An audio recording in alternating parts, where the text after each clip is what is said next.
Magandang buhay, mga kasimbahay. Panibagong araw na naman upang tayo ay magnilay.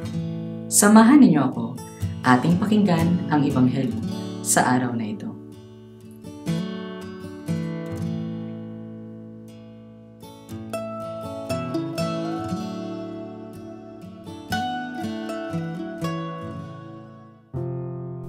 Ang mabuting balita ng Panginoon ayon kay San Lucas.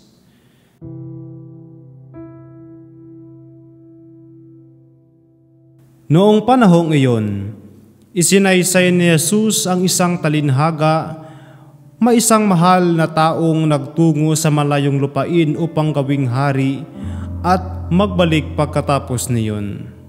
Bago siya umalis, tinawag niya ang 10 sa kanyang mga alipin. Binigyan niya ang mga ito ng tag-iisang salaping ginto at sinabihan sila, "Ipangalakal ninyo iyan hanggang sa pagbabalik ko." Umuwi siya pagkatapos at ipinatawag ang mga aliping binigyan niya ng salaping ginto. Upang malaman kung gaano ang tinubo ng bawat isa, lumapit sa kanya ang una at ang sabi, "Panginoon, ang salapi ninyong ginto ay nagtubo ng 10. "Magaling," sagot niya, "mabuting alipin. Yamang naging matapat ka sa kakaunting bagay, pamamahalain kita sa 10 bayan." Lumapit ang ikalawa at ang sabi, "Panginoon, ang inyong salaping ginto ay nagtubo ng 5. At sinasabi niya sa kanya, "Mamamahala ka sa 5 bayan." Lumapit ang isa pang alipin at nagsabi, "Panginoon, heto po ang inyong salaping ginto. Binalot ko sa panyo at itinago.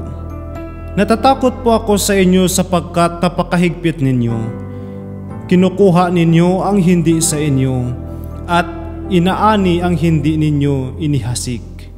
Sinagot siya ng kanyang Panginoon, "Masamang alipin, bakit hindi mo inilagay sa bangko ang aking salapi? Pagbabalik ko, sana'y may tinubo ang puhunang ito. Sinasabi ko sa inyo, ang bawat mayroon ay bibigyan pa, ngunit ang wala, kahit ang kakaunting nasa kanya, ay kukunin pa." Ang mabuting balita ng Panginoon. Pagsasadiwa.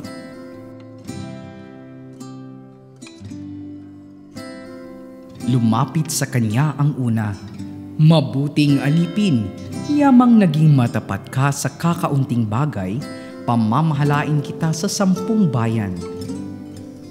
3 bagay ang ipinapaalala ni Jesus sa atin: biyaya, biniyayaan at maging biyaya sa mundo. Una, tayo ay biyaya. Biyaya ng Diyos ang buhay natin. Mahalaga tayo sa Diyos kaya't inaalagaan niya at pinoprotektahan tayo sa pamamagitan ng pagpapadala ng mga taong magmamahal at magpapaalala sa atin ng tama. Ayaw niyang masayang ang biyaya at mapunta sa kawalan. Ikalawa, tayo ay biniyayaan. Biniyayaan tayo ng Diyos ng iba't ibang talento. Huwag natin itong itago dahil sa takot o hiya. May natatanging kakayahan ang bawat isa na dapat ipamahagi sa iba. Ikatlo, tinatawag tayong maging biyaya sa mundo. Ibinigay ng Diyos ang ating mga kakayahan upang ipalaganap ang mabuting balita sa lahat. Tandaan, biniyayaan tayo upang maging biyaya rin at gamitin ang talento para sa higit na ikabubuti ng lahat. Pagsasagawa. Magpahayag ng mabuti at maging tinig ng panalangin, inspirasyon at motibasyon upang patuloy na lumago sa biyayang tinanggap at magamit ito sa ikabubuti ng kapwa-tao.